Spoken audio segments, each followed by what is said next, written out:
A racist cop kicked the wrong black man inside a courtroom, and what followed left the entire room frozen in disbelief. It was supposed to be a routine court day, just another young black defendant facing another petty charge, surrounded by people who had already decided his worth long before hearing his side of the story. The air was thick with judgment, whispers of assumptions that never needed confirmation, and eyes that stared with more suspicion than curiosity. But none of them knew who was really sitting quietly in that back bench, watching, analyzing, listening. They didn't know the truth about the man who would soon rise, not in defense, but in power. He wasn't wearing a suit, no badge on his belt, no gun holstered at his side. Just jeans, a plain t-shirt, and a steady gaze. He looked like the rest of us. That was the point. He came to observe, to witness how justice played out when no one knew justice itself was watching. Until a single moment shattered the silence and exposed everything. The courtroom was full, the case in session. A black teen sat beside a public defender who barely knew his name. The prosecutor was already stacking assumptions like facts. The judge was checking the clock more than the evidence. Then, it happened. A uniformed officer, irritated by a quiet glance from the man on the bench, approached him. No warning. No question. Just pure authority poisoned by prejudice. "You got a problem, boy," the officer barked loud enough for everyone to hear. The man didn't flinch. He just looked back, calmly, like he'd seen that performance before. "I asked you a question," the officer said again, stepping closer. No response. "Get up. Now." He didn't move. That's when the officer lost it. With one swift, violent motion, he kicked the seated man hard in the chest, knocking him back, gasps erupting across the room. The man hit the floor. Papers flew.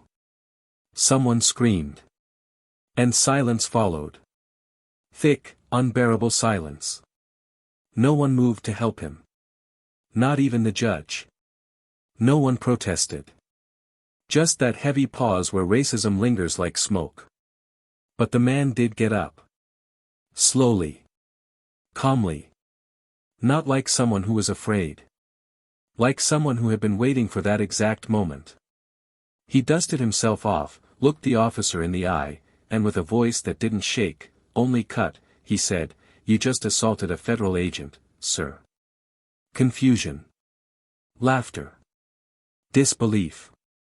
Until he reached into his back pocket and pulled out a badge, real, government-issued, and shining like the truth. The courtroom erupted.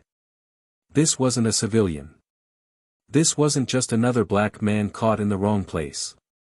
This was a covert agent of the CIA, undercover, embedded in a national operation designed to expose racial bias within the justice system. And the racist cop. He had just become the headline of that operation. But this story isn't about an agent or a badge. It's about humiliation. The kind that sinks into your chest and burns. The kind that reminds you you're not seen as human until you force the world to see you.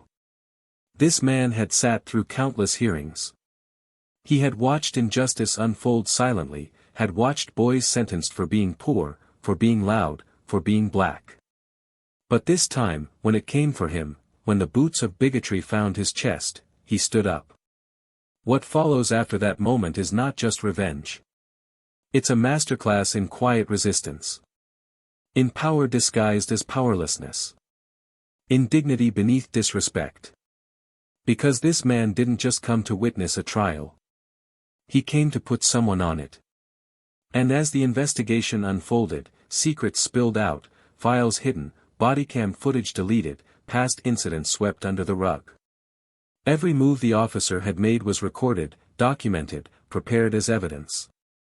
The courtroom became a stage, and suddenly, the audience realized the show wasn't what they thought. The cop had just walked straight into a trap laid by the very system he thought he controlled. But what made it sting the most was not the fall from power. It was that he never saw it coming. The man he humiliated wasn't just stronger than him. He was smarter. He was prepared. And most importantly, he was watching. The humiliation had been public. The retribution? Even more so. As the courtroom turned into an active investigation site, the officer was detained, interrogated, and stripped of his badge within hours. But the story didn't stop there. Because the agent had one more move left, one last reveal that would make even the coldest hearts feel the heat of justice.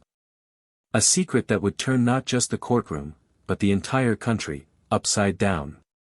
The question now is: what did he know?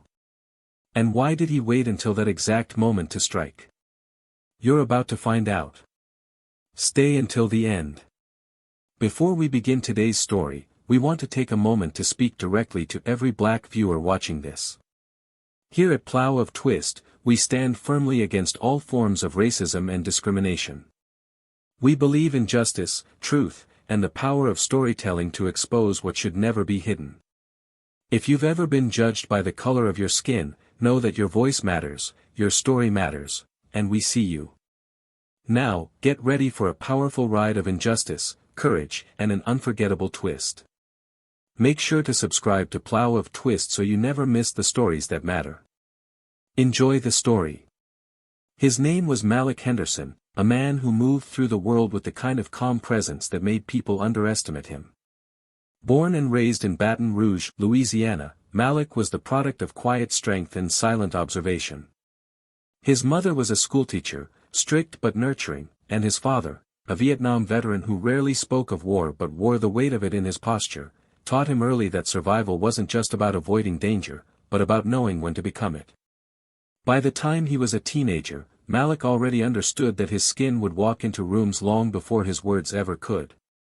He learned to speak softly, think quickly, and never let anyone know what he was planning until it was already done. That wasn't just personality. That was training. After graduating at the top of his class in criminal psychology, Malik was recruited into the military straight out of college. He spent 6 years in covert operations before being approached by the CIA for a program so secret it didn't even have a name on paper. His job? Infiltrate institutions where racial injustice festered behind badges and black robes. His assignment wasn't to arrest anyone, not yet. It was to observe, record, build cases from the inside, and remain invisible until the truth became undeniable. Malik excelled in that world. He became a ghost, a whisper in systems that swore they were blind to color but showed their true vision the moment the courtroom lights came on. For his latest assignment, Malik was embedded in a county courthouse in Dayton, Ohio. It wasn't the biggest city, but it was loud with bias, quietly notorious for disproportionate sentencing and systemic racial disparities. The courthouse itself was a pale stone building with Greek columns, a structure that looked more like a monument to control than a home for justice. Inside, the walls were lined with faded portraits of white men in robes and uniforms, and the air always carried the same scent: old paper, cold sweat, and power. Malik had been attending hearings for 2 weeks under the identity of a social worker observing juvenile defense procedures. His clothes were deliberately unremarkable, his demeanor modest, and his presence consistently ignored, which was exactly what he wanted. But the courtroom had its regular stars. Judge Ronald Weaver, an aging white man with a tired face and a short temper, presided over most cases with an impatient glare and a gavel that seemed more like a weapon than a tool. His rulings were swift, his tolerance for defense arguments thin, and his sympathy, if it existed, reserved only for those who reminded him of himself. The prosecutor, Dana Whitmore, was a sharp-dressed woman in her 40s, known for her conviction rate and her icy, rehearsed delivery. She had built her career on painting young black boys as threats rather than victims, and the courtroom audience, mostly white, applauded her professionalism without ever questioning its motives.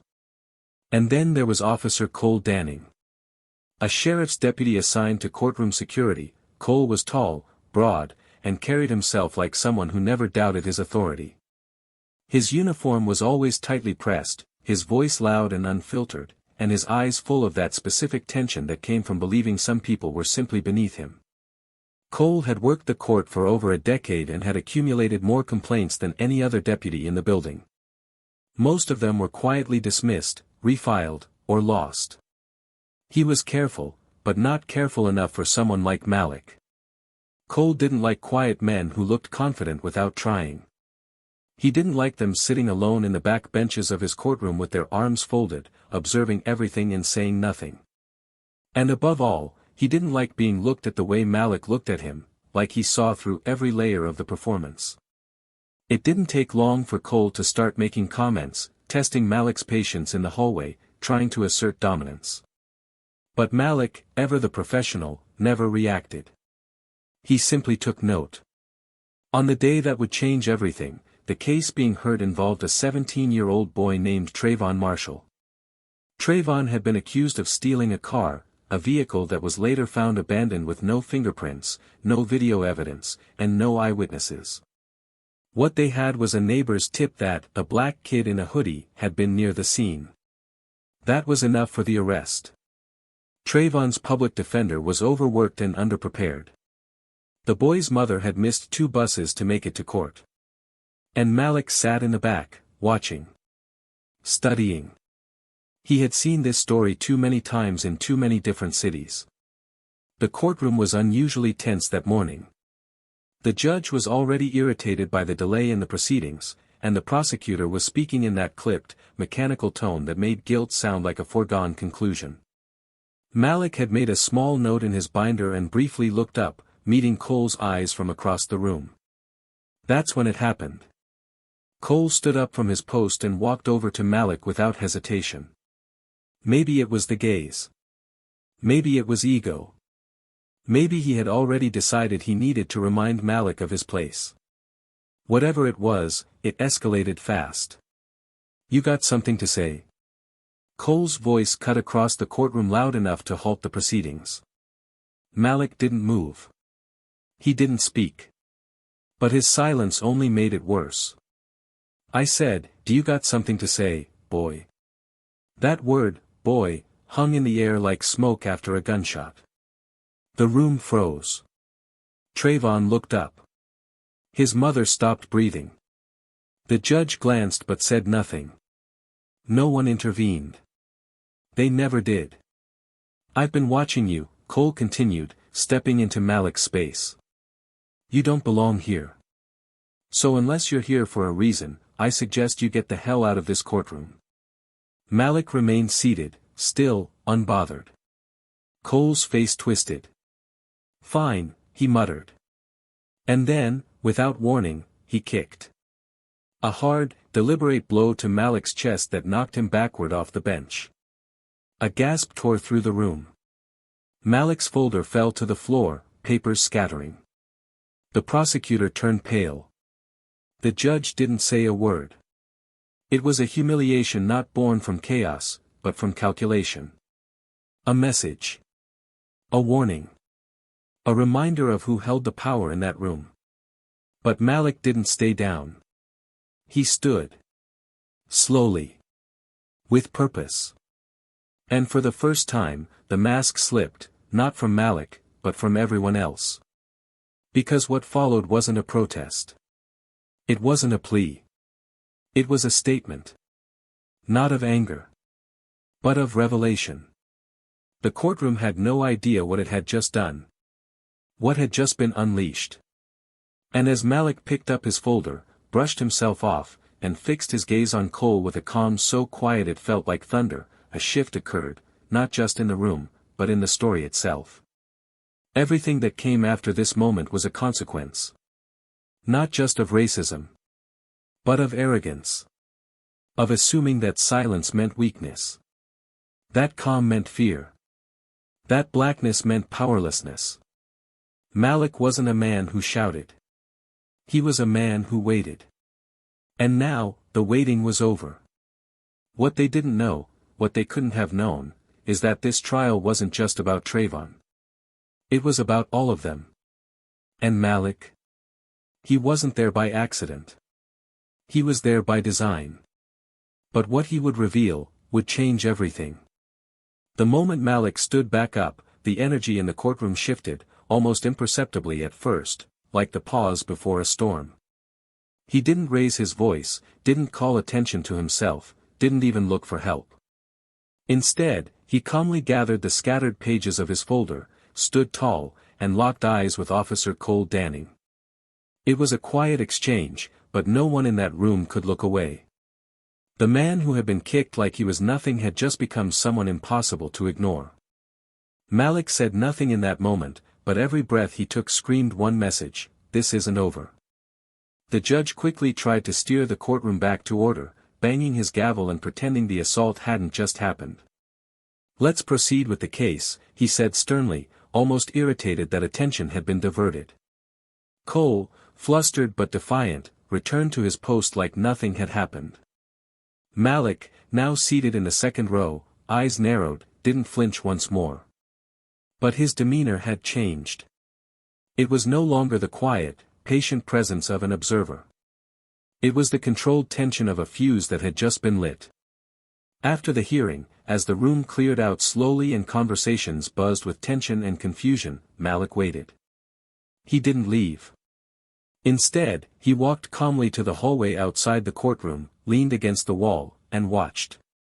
Officer Cole stepped out minutes later, alone, muttering to himself as he pulled his radio off his shoulder.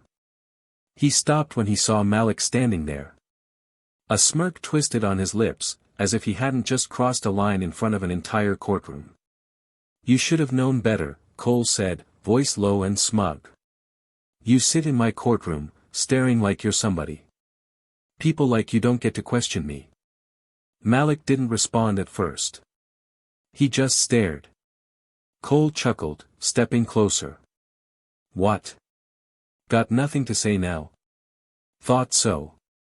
Go ahead and file a complaint. You think that's the first one I've had? You think it'll matter?" Malik's voice was calm, almost too calm. "I'm not filing a complaint." Cole narrowed his eyes. "Then what are you doing?" "Watching," Malik replied. "Like I've been doing. Every day." That was the first time Cole felt it, the twinge of something beneath Malik's stillness. Something dangerous. Cole scoffed and walked off, but for the first time, he didn't feel like he had the upper hand. Something about that answer, something about the way Malik had said it, lingered with him like a warning he couldn't quite place. Over the next few days, the tension in the courthouse thickened. People talked in whispers. A few staff members asked Malik if he was okay after what happened. He nodded, always polite, always composed.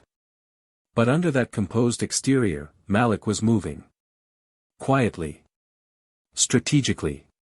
Every evening, he stayed late reviewing files in the legal archives. Every morning, he made subtle inquiries to the clerks. And every hour, he was building something, layer by layer. What no one knew was that Malik wasn't just watching the court.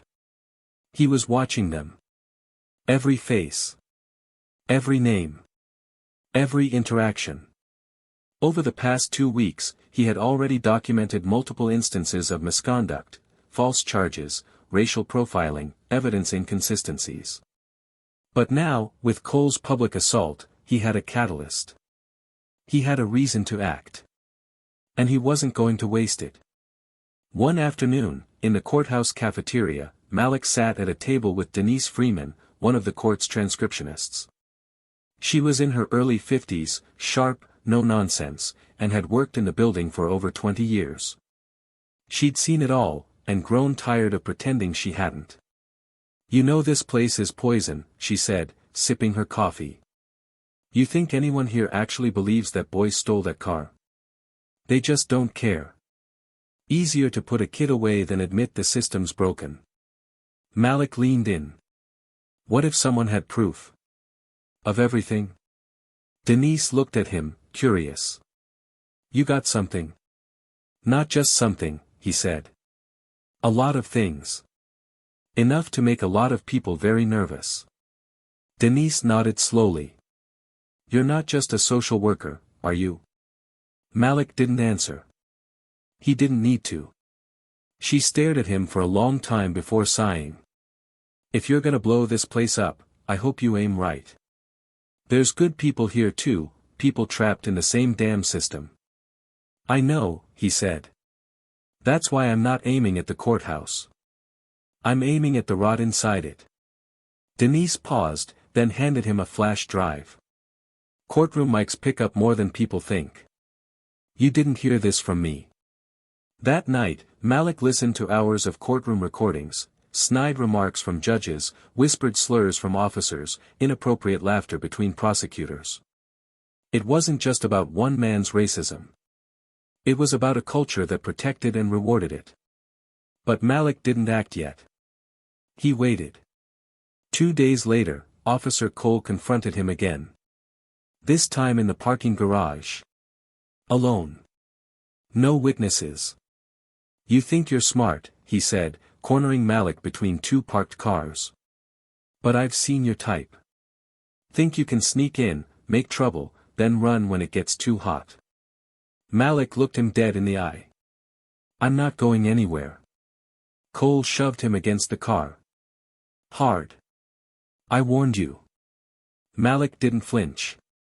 You think this is still your game? That you're still in control? Cole sneered. You're damn right I am. Malik leaned forward, whispering. Then why do you look so nervous?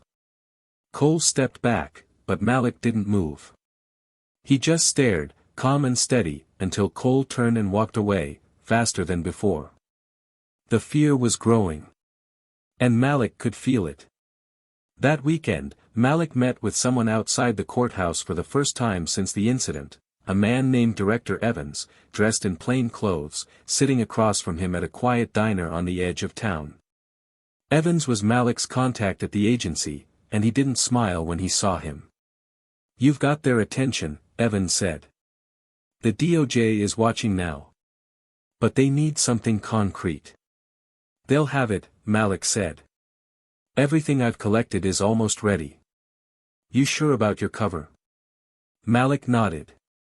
They still think I'm just some overconfident black guy sitting in the wrong seat. Evans looked at him. And Cole? He'll crack. He already is.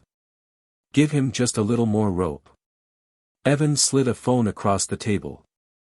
We have audio surveillance on his locker and body cam feeds that he thought he wiped. You're not the only one watching. Malik exhaled. The net was closing. Slowly. Deliberately. Back at the courthouse, word of the parking lot incident had started to spread, though no one dared confront Cole. Trayvon's case was postponed again, but the boy's mother stopped Malik in the hallway one day. Thank you, she said, voice barely above a whisper. For standing up. Malik gave her a gentle nod. He's going to be okay. She looked at him, unsure how to believe it. He has to be, Malik added. They all do. But even as Malik kept building his case, the pressure mounted. Cole became more erratic, paranoid, aggressive, constantly watching Malik's every move. The judge started making more mistakes. Files began disappearing from desks. People were whispering more. The system could feel something was coming, but couldn't quite name it. And then came the final straw. A new piece of evidence landed in Malik's hands, one that no one saw coming. A recording. A confession. A secret conversation between Cole and the prosecutor, and what they said. It would change everything. What Malik did next would flip the entire courtroom upside down. But the question wasn't whether justice would come. It was how. The courtroom was unusually full that morning. A quiet tension buzzed in the air, one that not even the murmur of voices or the shuffling of papers could drown out. Something unspoken had shifted over the last few days, no one knew exactly what, but everyone could feel it. Prosecutors sat straighter, clerks whispered less, and even Judge Weaver, normally indifferent and disinterested, scanned the room more carefully than usual. Malik entered without hesitation, his step steady, his eyes scanning everything without appearing to. He sat, like always, in the second row. Calm. Watchful. This time, though, his presence no longer went unnoticed. Cole Danning spotted him the moment he walked in. He didn't say a word, but his jaw tightened, and his hand hovered near the strap of his belt. His eyes were wide, more with dread than anger now. The case called to the bench was Trayvon's again. The teenager walked in with his shoulders hunched, the same wrinkled dress shirt he'd worn to every court date clinging to his thin frame. His mother followed behind, her hands tightly clasped, her face carrying the exhaustion of someone who'd been fighting ghosts no one else could see. The judge cleared his throat and the hearing began, but it quickly became clear that today wasn't going to follow the same pattern. Malik stood. The courtroom paused, not because standing was unusual, but because something in the way he did it felt intentional, like a wave building just before it crashes. Judge Weaver raised an eyebrow, annoyed. "Sir, you're not part of these proceedings. Sit down." Malik didn't move. "I said sit down or you'll be removed," the judge repeated, this time with more force. Malik looked directly at the judge and spoke clearly. "Your Honor, before this hearing continues, I respectfully request the opportunity to submit new evidence to the court. Pertinent to not only this case, but to the conduct of this courtroom." The judge blinked, surprised, then leaned forward. "And who exactly are you to submit evidence?" Malik reached into his coat pocket and walked toward the front, pulling out a black leather case, flipping it open in one smooth motion. The badge gleamed under the courtroom lights. Malik Henderson. Special Agent. Central Intelligence Agency. "I've been operating undercover in this jurisdiction for the last 8 weeks as part of a federal task force investigating patterns of racial bias and corruption in local law enforcement and judicial proceedings. I have evidence that implicates at least 2 officers of the court in gross misconduct, including coercion, obstruction of justice, and civil rights violations." Gasps echoed across the courtroom. Someone in the back dropped a pen. The judge leaned back slowly, mouth slightly open, momentarily speechless. Cole stepped forward instinctively, but Malik turned toward him and held up a single hand, stopping him mid-step. His voice remained level. "Officer Danning, I advise you not to interfere. At this moment, you're under federal investigation, and you are officially being detained." The silence that followed felt like a vacuum. The clerk froze, unsure whether to keep typing. The prosecutor stood rigid, her eyes darting toward the judge, seeking instruction, but none came. Cole scoffed, his laugh hollow, defensive. "You think anyone in here's gonna believe that?" Malik didn't flinch. "They don't need to believe me. They just need to hear this."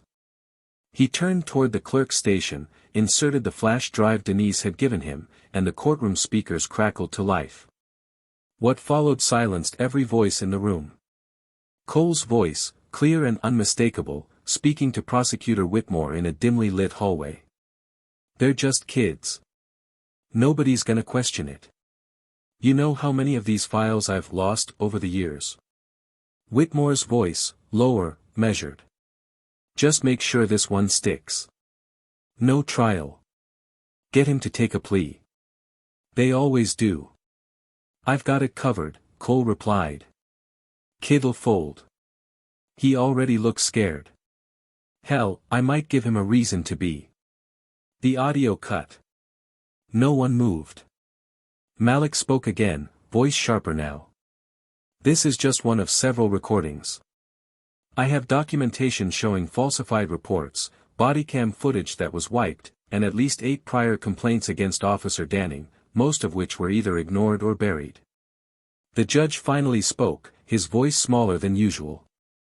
"This is highly irregular." "No, Your Honor," Malik interrupted, his voice cutting through the judge's like glass. "What's highly irregular is a courtroom that turns its back on truth, that accepts corruption as procedure, that mistakes silence for justice. What's irregular is a law enforcement officer assaulting a federal agent in a public courtroom and not being held accountable. What's irregular is that this child," he motioned to Trayvon, "was about to be condemned because it was easier than questioning the system." The judge looked pale, his hand trembling slightly as he reached for his gavel, but he didn't strike it. Whitmore spoke for the first time, her voice shaking. "This is absurd. You're hijacking a courtroom, this is unlawful.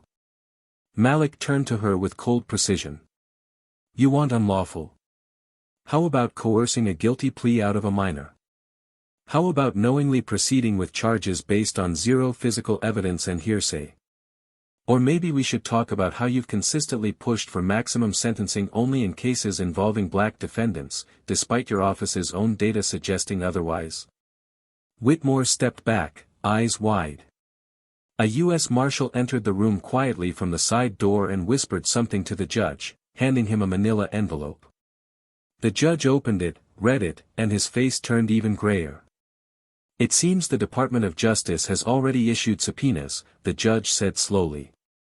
Agent Henderson's status is verified. This court is now under federal review.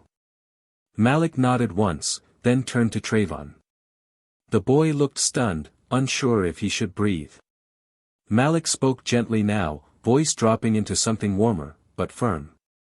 You're going home today, Trayvon. Cole made one last move, toward his belt, maybe for his weapon, maybe for his pride, but the marshal was already behind him. Don't, the marshal warned. Hands where I can see them. Cole's eyes darted, panicked, wild. You tricked me, Malik stared at him. You tricked yourself. The room erupted, not in chaos, but in whispered awe. People pulled out phones, others wiped tears, and Trayvon's mother sank into a chair, her body trembling in disbelief. Malik stood in the middle of it all, a man who had walked through the fire without raising his voice, without violence, but with the kind of strength that had been underestimated for too long. And even as officers began to escort Cole out in handcuffs, even as the prosecutor's face turned ghostly white and the judge fumbled over protocols, Malik didn't move. He stood steady, letting the weight of the moment settle, letting every person in that room feel it, feel the reversal, the justice, the reality that someone had been watching, someone had been documenting, and that today was not just another day. But what no one expected, was that Malik wasn't finished. He had one last thing to show them. And it was going to make everything that had just happened feel small. As Cole Danning was led away in handcuffs, the courtroom remained eerily still. The kind of stillness that only comes after a storm, but Malik knew better. This wasn't the end of the storm. It was the eye of it. The real impact, the real unraveling, was just beginning. The Department of Justice agents who entered next didn't wear loud expressions or move with dramatic gestures. They were quiet, efficient, and deliberate. They moved like people who had been waiting for this moment just as long as Malik had. Whitmore, visibly trembling, tried to speak again, but the lead DOJ agent raised his hand and calmly asked her to remain seated for questioning. The defense attorney who had stood beside Trayvon in silence for weeks looked like he just realized he'd been sitting on a minefield all along. Malik stepped back, but his eyes never left the faces around him. Some filled with panic. Some with shame. A few with something close to relief. For years, many of them had operated under a veil of assumed invincibility. And now, that veil had been pulled down in front of everyone. The marshal leaned in quietly, asking Malik if he wanted to step outside, but Malik shook his head. He wasn't finished. Not yet. The judge cleared his throat again, his tone cautious now, fragile even, as if one wrong word might shatter what little authority he had left. Agent Henderson, he said, choosing his words carefully, is there anything further you wish to present before we adjourn? Malik looked directly at him. Yes. One last thing. He walked slowly toward the center of the courtroom, now transformed from a place of sentencing to a place of reckoning. Reaching into his briefcase, he pulled out a black binder. Not flashy, not large, but heavy, weighted with pages that had the power to destroy careers. He opened it, placed it on the evidence table, and began speaking, his voice steady and unwavering. This is a compiled record of every case tried in this courtroom over the last 5 years involving juveniles. Specifically, young black defendants. We cross-referenced sentencing lengths, plea bargains, bail amounts, and the presence or absence of legal representation. The disparities are undeniable. In fact, in over 70% of those cases, the sentencing for black youth was at least 2 to 3 times harsher than for white counterparts with identical charges and circumstances. In some cases, white defendants were released without charges where black teens were sentenced to time. He turned the pages, slowly, methodically. Here is a report showing repeated misconduct from Officer Danning, statements from witnesses, internal complaints from colleagues, and footage recovered from internal servers that he believed had been deleted. He manipulated evidence, falsified statements, and used excessive force routinely, particularly on black males under the age of 25. Every department knew. No one intervened. Malik paused, letting his words sink into the brittle silence of the room. Then, he pulled out a small voice recorder and hit play. What played wasn't a conversation between Cole and Whitmore. It was between the judge himself and another unidentified voice, possibly an administrator or high-ranking official. It was grainy, but clear enough to make out. They just plead guilty. That's the beauty of it. They don't have the resources, they don't ask questions. They're scared. You run them through quick and clean. Nobody's watching. Who's gonna check us? Malik stopped the audio. The judge's face drained of all color. This is out of context, but Malik was already speaking. This is the context. It's not about a single officer. Or a single prosecutor. Or even a single courtroom. This is a system that was never broken, it was built this way. And today, it begins to be undone. A young woman stood in the back row. She had been quiet all morning. Her name was Lila Moss, a paralegal who had worked in that building for just under a year. She stepped forward now, voice shaking but loud enough for everyone to hear. I tried to say something, she said. Last summer. When that boy got sentenced to 6 years for shoplifting. I brought it to HR. They said I was misinterpreting patterns. Another voice joined in. A security guard near the back. They told me to stop logging complaints. Said it made the department look bad. The air shifted again, but this time, it wasn't just tension. It was awakening. One by one, people began to speak, clerk, assistant, court staff. Quiet voices that had been buried by fear and protocol now rising, emboldened by Malik's presence, by the proof, by the collapse of a wall they thought would never fall. Trayvon was still sitting in his chair, stunned, his mother clutching his hand like it might float away if she let go. Malik turned to them now and knelt slightly to meet the boy's eye level. You did nothing wrong, he said softly. And you will not carry this like a scar. Trayvon blinked, his lips parting like he wanted to respond but couldn't find the words. His mother stepped forward, tears streaking her face. I prayed for someone to see him. To really see him. Thank you. Malik nodded. You don't have to thank me. But if you can, tell him to remember this moment. Not because it hurt, but because it changed everything.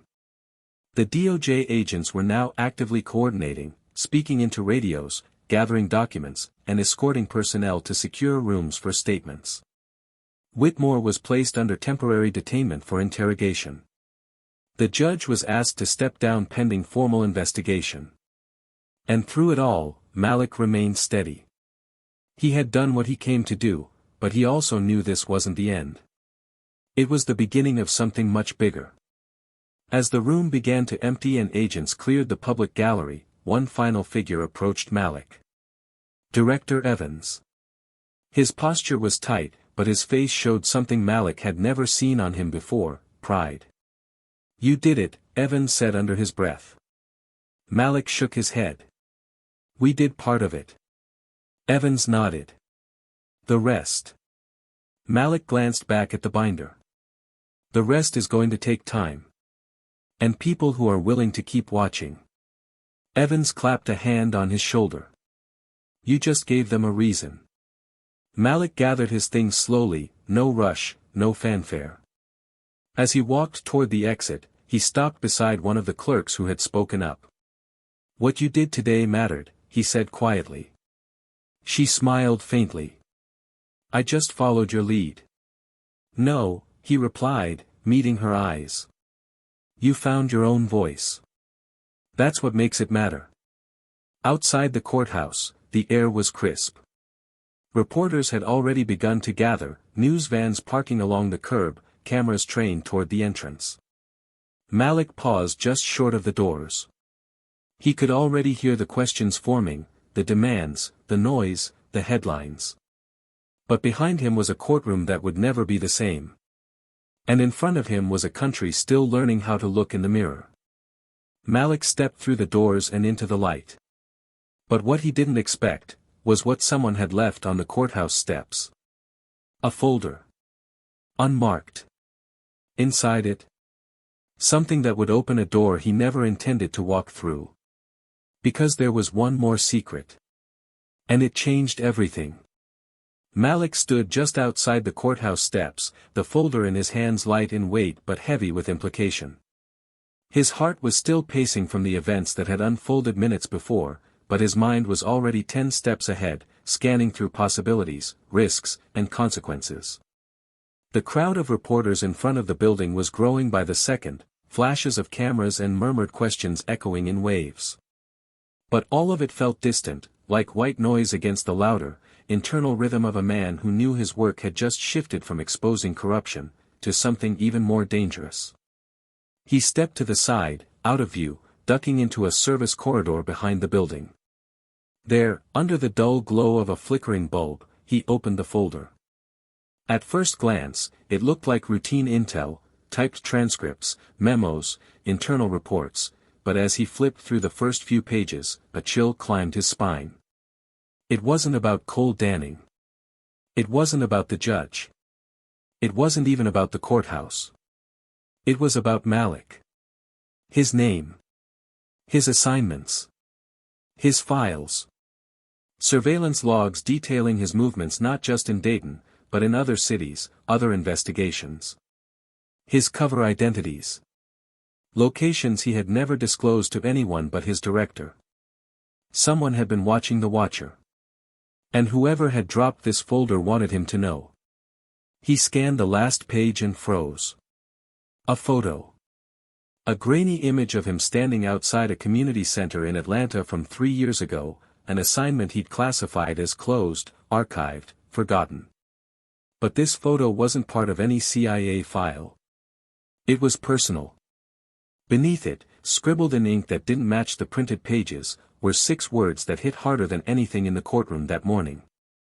You missed one. And he knows. Malik closed the folder slowly, his hands steady but his mind racing. Someone was warning him. Or threatening him. Or both. And worse, someone was still out there, untouched, undiscovered. A piece of the puzzle he hadn't seen. A blind spot. And that alone shattered the temporary sense of justice that had begun to settle in. Back at headquarters, Director Evans listened in silence as Malik laid out the contents of the folder. His face was unreadable, but the stiffness in his posture spoke volumes. After a long pause, Evans rubbed his temple and exhaled through his nose, the way he always did when a situation escalated beyond protocol. We thought the operation was airtight, Evans finally said. We vetted every contact, every building, every file. But if someone had access to your past cases, they were in deeper than we realized. Malik nodded, still seated, hands clasped. And if they know about Atlanta, they know about the witness. The one I moved. Evans looked up, alarmed. You don't think I don't know, Malik cut in. But if I've been compromised, so has she.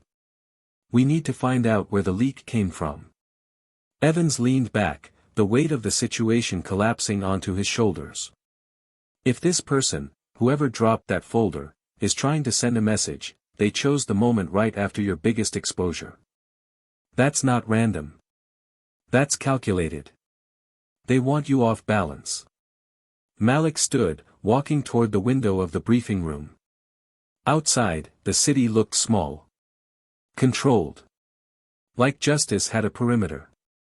But inside, in the silence between sentences, he felt the swell of something darker pressing in from the edges. The victory in the courtroom had stirred attention. It had inspired people, ignited voices. But it had also awakened forces that had been sleeping. Over the following days, fallout reigned across the city. The courthouse remained closed, a federal review team stationed on-site to audit 5 years of records. Whitmore was under investigation, her assets frozen pending the inquiry. Judge Weaver resigned quietly, citing health reasons, though everyone knew what that meant. Media outlets ran specials dissecting the revelations, local leaders issued statements about systemic reflection, and community activists held nightly vigils on the courthouse steps demanding transparency and reform. But Malik stayed in the shadows, working behind the curtain. The justice he wanted wasn't about a press release or a headline. It was about protection. Prevention. Digging out rot from the inside and replacing it with accountability that couldn't be corrupted. And that required knowing where the next threat would come from. One night, deep in a secure facility, Malik replayed the courthouse audio. Not the courtroom proceedings, but the conversation between Cole and Whitmore. He listened over and over, searching for something he had missed the first time. A detail. A name. An accent. A hesitation. And then, there it was. Barely a breath in between words. Whitmore had said, "Just make sure this one sticks. The director doesn't want another repeat." Another repeat. It wasn't about Trayvon.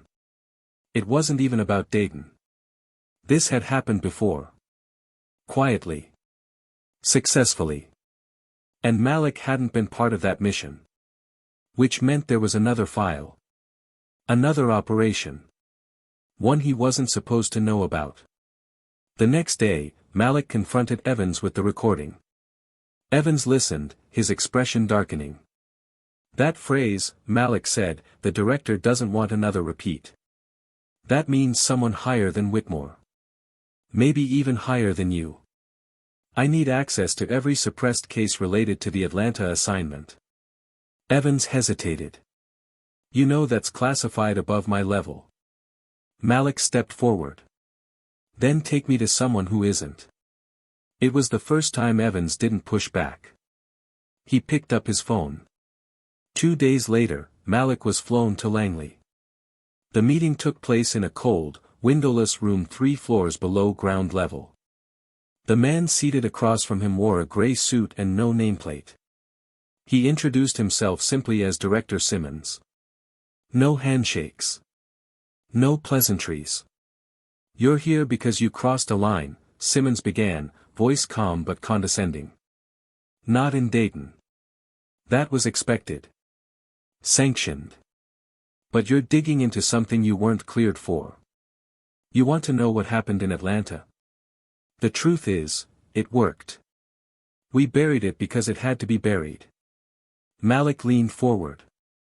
"How many people were silenced for that mission to succeed?" Simmons didn't blink. "Enough to protect the system. That's what we do. We protect the system." Malik shook his head, disgusted. "You mean you protect yourselves?" Simmons smiled faintly. "Same thing." And just like that, the lines began to blur. Malik had spent his entire career believing he was on the right side of justice. But what happens when the institution he served turns out to be just another version of the thing he fought against? It wasn't black and white anymore. It wasn't about courtroom walls or crooked cops. It was about complicity in the higher ranks. The people who authorized corruption in the name of order. Who erased stories because they were inconvenient. As he walked out of that room, Malik faced a choice he hadn't expected to make. He could stay in the agency. Keep working cases. Keep exposing individuals while the larger machine remained intact. Or he could burn the whole thing down. But that came with risk. With enemies. With targets on his back that wouldn't miss. That night, he sat alone in his apartment, the folder still on the table. He stared at the photo from Atlanta. The woman in the background. The life she'd rebuilt. If he acted, if he exposed the full truth, she could be in danger again. If he stayed quiet, he was no better than the people he just exposed. It wasn't justice versus injustice anymore. It was truth versus consequence. And Malik knew. The next move would cost him something real. The city felt different now. The skyline still stretched the same, the courthouse still stood where it always had, but the atmosphere, what lingered in the air, had shifted. Malik walked slowly through a park a few blocks away, a rare moment alone in a world that had suddenly started watching him just as closely as he'd always watched others. People recognized his face now. Some nodded with respect, others stared with the kind of curiosity that bordered on fear. But the calm, quiet man who once blended into benches and background noise no longer had the privilege of invisibility. He wasn't just an agent anymore. He was a symbol. And symbols, he knew, didn't get to rest. He sat on a bench under a large oak, the same place where years ago he'd met the woman from Atlanta. Her name was Camille. She'd trusted him with everything when no one else would, and he'd moved heaven and earth to protect her after what she'd witnessed. That part of his life had been sealed, locked tight with enough clearance barriers to keep even curious insiders away. Or so he thought. Now, with her photo resurfacing in that folder and someone inside the system trying to send a message, the past he had hidden was no longer safe. Worse, someone wanted to make sure he knew it wasn't. His phone buzzed once. A text. No name.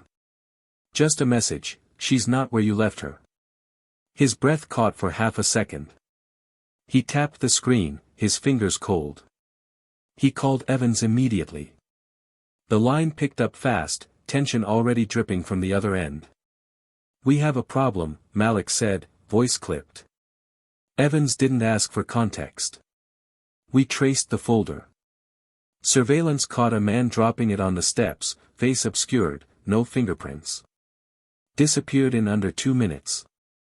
Military training or better." "Camille's off-grid," Malik said, already standing. "I need to find her. Now. Do you think it's retaliation? Or a lure?" "I don't know," Malik answered. "But either way, I'm not letting her become collateral." An hour later, Malik was in the field. No backup. Just instinct. He tracked down the safe house address she had last used, a remote place tucked behind a closed-down school on the edge of a town nobody remembered. When he arrived, the door was open. Not forced. Just ajar. Inside, nothing looked broken, but everything was off. The furniture had been shifted slightly. A coffee mug left on the counter was still warm, but the lights were off, and the back door had footprints leading out to the woods. Whoever had been there hadn't come for violence. They had come for her. And they hadn't left a struggle.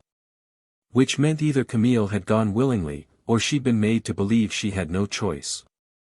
He found her journal hidden under the floorboard. It was something she'd kept from her old life, something no one knew about except him. On the last page, just one line written in her neat, careful hand, "He warned me. If I disappear, it's because I chose to." Malik gritted his teeth, his chest tightening. Camille didn't run unless she was protecting someone else. Which meant the person threatening her wasn't aiming to hurt her. They wanted silence. They wanted leverage over Malik. And they knew exactly how to get it. He returned to the city in silence, his mind spiraling with questions. Who was he? What did he have on her? Why now? Back at his apartment, he was met with someone unexpected, Denise Freeman, the court transcriptionist who had slipped him the flash drive before the takedown. She looked uneasy, glancing over her shoulder as she entered. "I didn't know where else to go," she said. "I think someone's been following me." Malik closed the door and locked it. "What happened?" "2 days ago, someone called me at home. Blocked number." Man's voice. "He said I should be careful who I align with. Said if I testified about the recordings, I'd regret it. Then today, someone tried to break into my car. Nothing stolen. Just, messed with. Malik sat across from her, jaw tight. This isn't blowback. This is a coordinated suppression. Someone wants to erase every part of this case from the record. Piece by piece. Denise nodded slowly, eyes filled with more resolve than fear. Then we can't stop. He looked at her for a long moment, then finally spoke. If you stay in this, there's no guarantee of protection. You could lose everything. She exhaled, a shaky laugh escaping. I've already lost enough. My son went through this system. He made one mistake at 17 and they buried him under 10 years. You think I care about losing a job? I want it burned down. That moment crystallized something in Malik. This wasn't just about Camille or Cole or even the courthouse anymore.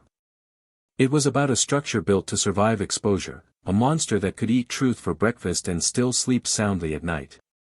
But now, it was bleeding. And more people were picking up matches. The next morning, Malik walked into a press briefing with Evans at his side. Dozens of reporters. Flashing cameras. No secrets now.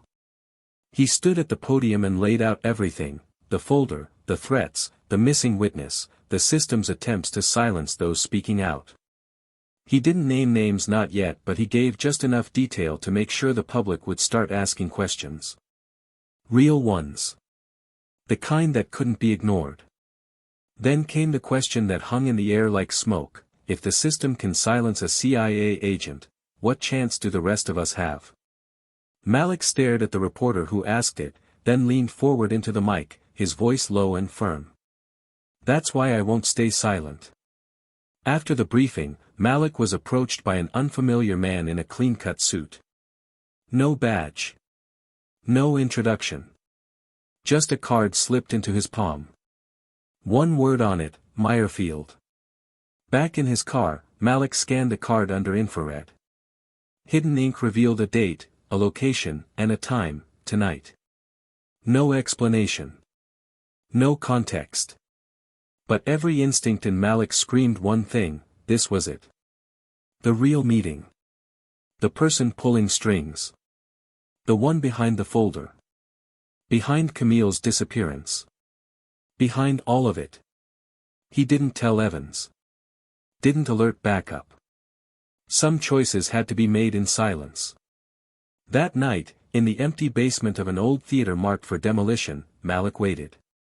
The walls were lined with peeling wallpaper, the air cold and musty. A single figure stepped out from the shadows, cloaked in calm authority. Not Simmons. Not a DOJ agent. Someone else entirely.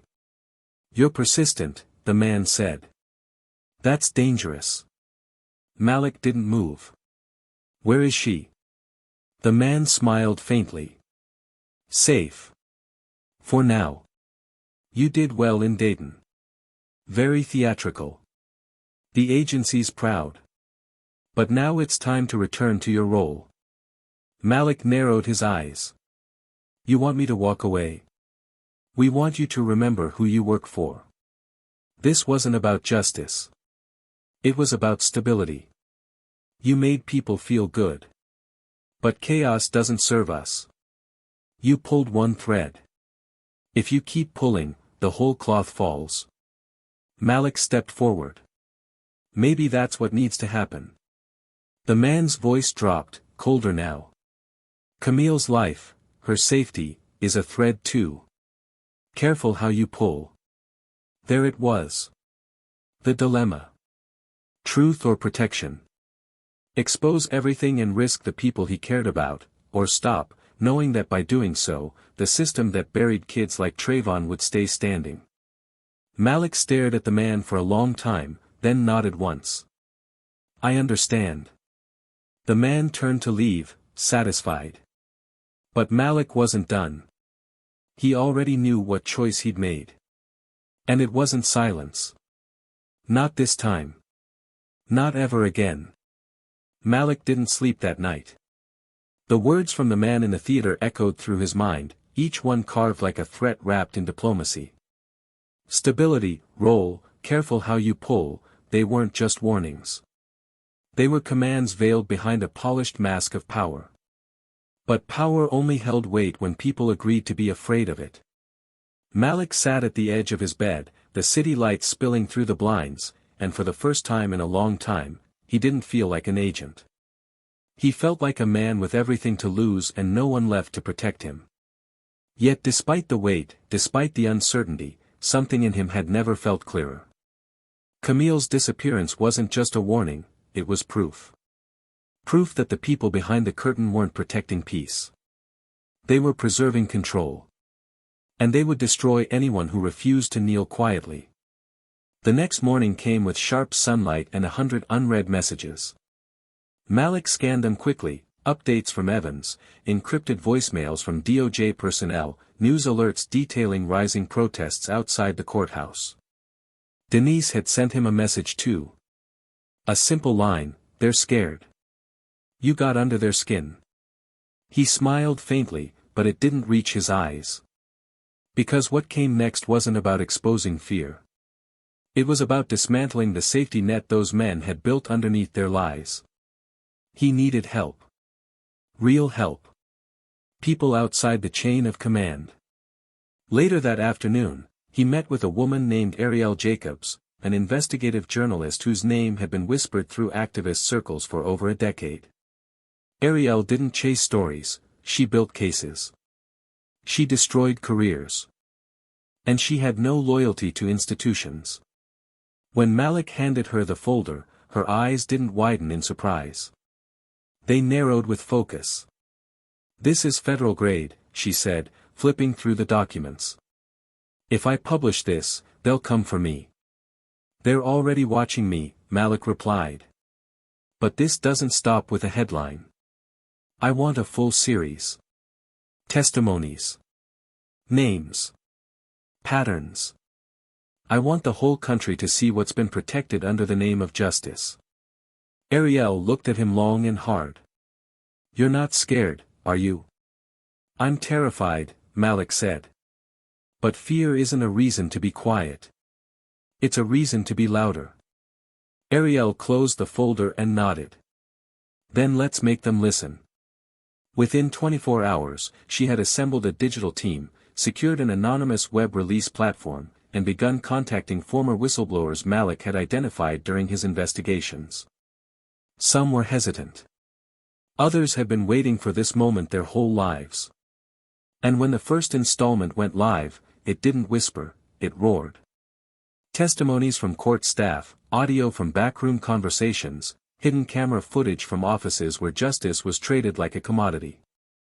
Each clip, each paragraph, cut deeper than the last. The public reaction was immediate and visceral. Social media platforms exploded with outrage and solidarity. National networks picked up the story. Congressional hearings were whispered. And through it all, Malik stayed moving, never in one place too long, never off guard. Evans called him in a panic 2 days after the release.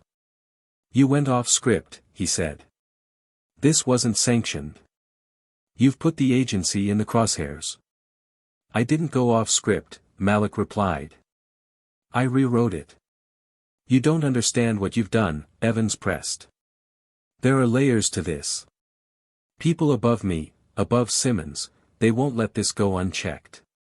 "They can't stop the truth now," Malik said. "It's not mine anymore. It belongs to the people who've lived it." Evans was silent for a long moment, then said quietly, "You just painted a target on your own back." Malik didn't respond. Later that week, Malik received a package, no return address, but familiar handwriting. Inside was a burner phone and a note. "You were right. I couldn't run forever." It was from Camille. He powered on the phone, his heart slamming in his chest, and a single video file popped up. It showed Camille, seated in a nondescript motel room, pale but calm. "If you're watching this, I've gone dark on purpose," she said. "I've made arrangements. I'm safe. But they approached me. Not to hurt me, To use me. They wanted leverage over you. But I'm done being used. I left behind something you'll need. Go to the place we first met. Look under the bench. I love you, Malik. Always have. The screen went black. He left immediately, no hesitation. The park was quiet, early morning dew still clinging to the grass. The bench stood exactly as it had before, aged and weathered, but still there. He reached under the seat and found a small envelope duct taped to the frame. Inside, another flash drive. He plugged it into his laptop in a secured environment and opened the contents. It was explosive. Video files of a secret meeting between Simmons and an unidentified official, someone in a position far higher than anyone Malik had ever interacted with. They discussed not only the suppression of racial bias investigations but active cover-ups of civil rights violations across multiple cities. Cities Malik had never even worked in. This wasn't about Dayton. This was national. Coordinated. Institutional. He stared at the screen, breathing deeply, his hands trembling not with fear but with resolve. This was the endgame. With this, he could expose not just corruption, but the architecture of it. The blueprints of injustice. That evening, he met Ariel again. This changes everything, she whispered. Do you realize what you're sitting on? I do, Malik said. But I don't want to drop a bomb. I want to start a revolution. Together, they coordinated a new release, scheduled for national broadcast, with legal backup and whistleblower protections in place. Lawyers, activists, even former judges came forward to endorse the evidence. But the pressure escalated fast. One of Ariel's team members was followed. Evans was placed under internal review. Malik received a text from a blocked number, last chance to walk away. He didn't answer. Instead, he walked back to the courthouse steps, the same place where it all began. Cameras were already waiting. Protesters lined the streets. And for the first time, he didn't hide in the shadows. He stepped into the light, took the microphone from a trembling volunteer, and began to speak. He told them everything. About the trials. The lies. The threats. The system. And about the choice we all face when truth costs more than silence. He didn't sound like a hero. He sounded like a man who had lived too many lives in silence and finally chose to speak. And in that moment, you could feel the balance shift. Not just in that crowd. But in the entire country. What came next wouldn't be easy. But Malik was ready. The release hit the nation like a thunderclap. Not a single headline, but a wave of revelations that flooded every screen, paper, and office across the country. The recordings Camille had secured, the testimonies that Ariel collected, and the internal memos Malik decrypted exposed a system so deeply embedded in injustice that even the most skeptical voices fell silent. Congressional committees were summoned within hours. Emergency meetings were held in closed chambers behind sealed doors. High-ranking officials denied involvement, but the evidence was airtight and public. The people had seen it. And the people were done waiting. Within 2 weeks, Simmons resigned under pressure and disappeared from the public eye. It wasn't just a fall from grace, it was an erasure. His legacy, once respected in quiet corners of federal power, became synonymous with betrayal. Internal investigations within the CIA escalated, and a handful of Malik's former colleagues came forward to confess their knowledge of operations that blurred the line between national security and institutional suppression. Evans, loyal to Malik until the very end, was offered a demotion, but instead chose early retirement, leaving behind a final report titled Justice Protocol Failure, the Henderson File, now archived as mandatory reading for new federal recruits. Camille resurfaced quietly, choosing not to return to public life. She sent one final message to Malik, a voicemail that he listened to alone on his rooftop, the city lights flickering below. She told him that she forgave herself for running, that she found peace knowing he hadn't just protected her, but changed everything. Her voice cracked slightly as she said his name, then ended the message with 3 words, "Keep going forward." Malik saved that message.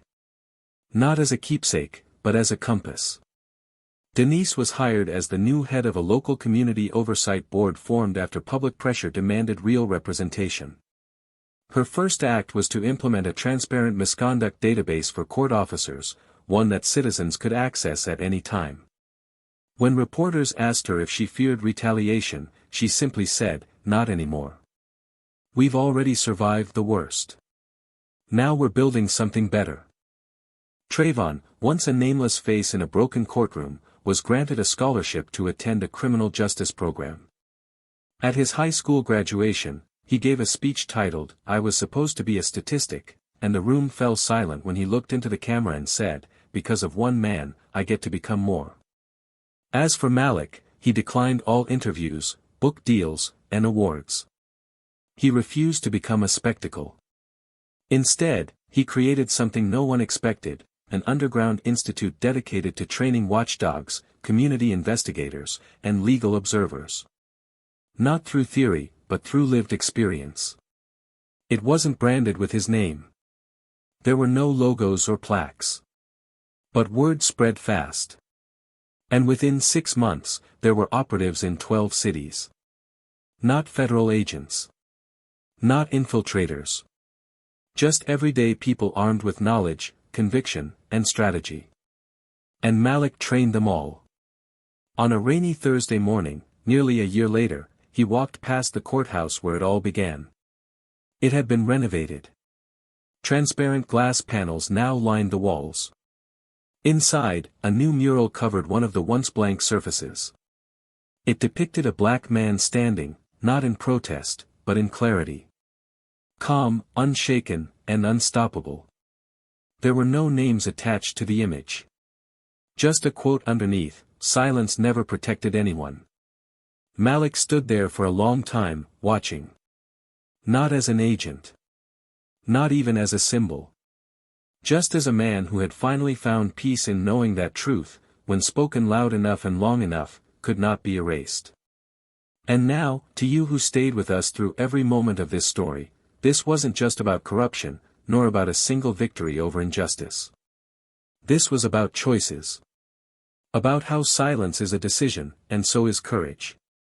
It was about what happens when someone refuses to look away, even when they're the only one in the room who sees the truth. Maybe you saw yourself in Malik. Or maybe in Denise, or Camille, or Trayvon. Maybe you've been silent. Maybe you've been brave. But no matter where you stand, there's a question waiting for you now. If you were in Malik's place, would you have spoken?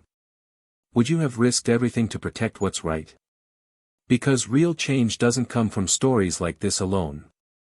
It comes from what you choose to do after hearing them. So let us know, what did this story awaken in you? Drop your thoughts in the comments below. We want to hear your voice, your reflection, your fire. And if stories like this move you, if they remind you that justice, truth, and courage still matter, then don't forget to subscribe to Tales of Twist and hit that like button. Here, we don't just tell stories. We start revolutions.